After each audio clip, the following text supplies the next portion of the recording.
నాకు ప్రత్యర్థులుగా ఇద్దరు ఉన్నారు. బీఆర్ఎస్ తరపున ఒక వ్యక్తి పోటీ చేస్తున్నారు, బీజేపీ తరపున ఒక వ్యక్తి పోటీ చేస్తున్నారు.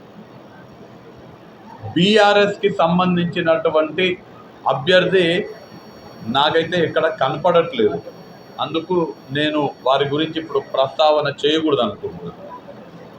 కానీ భారతీయ జనతా పార్టీకి సంబంధించినటువంటి ప్రత్యర్థి తాలూకాలు తిరుగుతూ, మండలాలు తిరుగుతూ, ప్రజలని మభ్యపెడుతూ, ప్రజలకి అవాస్తవాలు చెబుతూ, ప్రజలని మళ్ళీ ఒకసారి మోసం చేసే పన్నాగం చేస్తుంది. కాబట్టి స్పందించాల్సినటువంటి బాధ్యత నా పైన ఉంటుంది.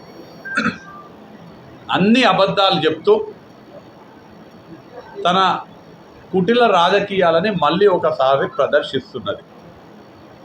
ఉదాహరణకు ఈ మధ్యనే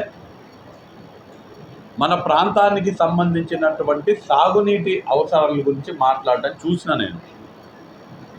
అంటే ఎంత దురదృష్టకరం అంటే, పాలమూరు రంగారెడ్డి ప్రాజెక్ట్ అంట ఆమె వల్లనే వచ్చిందంట చెప్తున్నది. పత్రికా సమావేశాలలో, మీటింగ్లలో పాలమూరు రంగారెడ్డి ప్రాజెక్టు నేను తీసుకొచ్చినా అని చెప్తున్నది.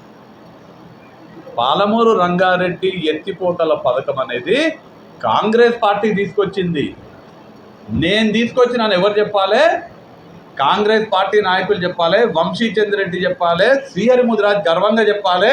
నేను కాంగ్రెస్లో ఉంటే అప్పుడు పాలమూరు రంగారెడ్డి ఎత్తిపోతల పథకం వచ్చింది, మేము కాంగ్రెస్లో ఉండి పాలమూరు ఎత్తిపోతల పథకం తెచ్చినామని కాంగ్రెస్ రక్తం ఉండేటోళ్ళు చెప్పాలి. కానీ కల్తీ రక్తం ఉండేటోళ్ళకి ఆ అర్హత లేదు. మేము Palamuru Rangareddy project తెచ్చినామని.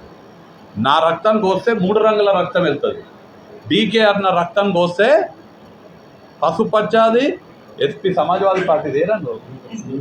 Blue colour, TDP yellow colour, Congress party ఉన్నప్పుడు 3 రంగులు, తర్వాత కాషాయం. ఇవన్నీ కల్తీ ఉన్నటువంటి వాళ్లకు ఆ చెప్పుకునే అర్హత ఉండదు.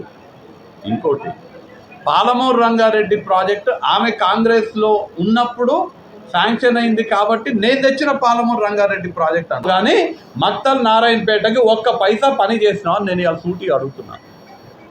నేను ఇలా డీకే అన్న గారికి సూటిగా సవాల్ చేస్తున్నా. కేంద్రం బీజేపీ ప్రభుత్వం నుంచి రెగ్యులర్గా వచ్చేవి ఎవరున్నా వస్తాయి, ఏం చేసినా వస్తాయి.